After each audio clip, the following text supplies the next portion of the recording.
One of the most neglected topics in golf instruction today for the average golfer is center face contact. All great ball strikers hit the center of the face regularly, and that helps them with ball flight control, distance, shot shaping.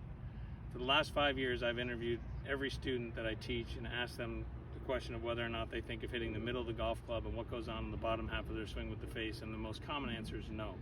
One of the easiest ways for you to improve your game right now would be to get to work on center face contact. Center face contact is a skill.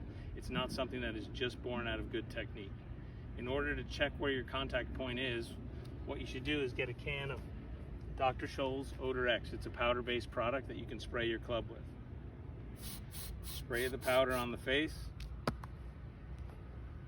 And hit a shot.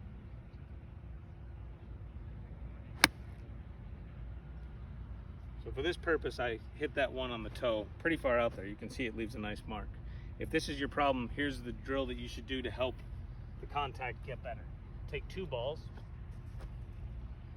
This ball acts as a barrier. This is the ball you're going to hit. If you can miss this ball, the contact point will move more towards the center of the club.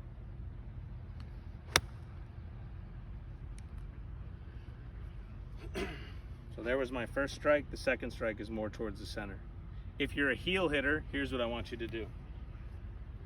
Put your ball up close to an object. In this case, this is a 2x4. The 2x4 will help you bring the club more towards you at impact.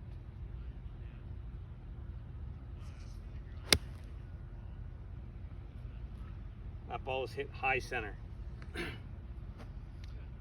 Center face contact, again, is not something that is just born out of technique. It is a skill that you need to work on. If you get yourself a can of Dr. Scholl's, you'll be on the right track soon. Good?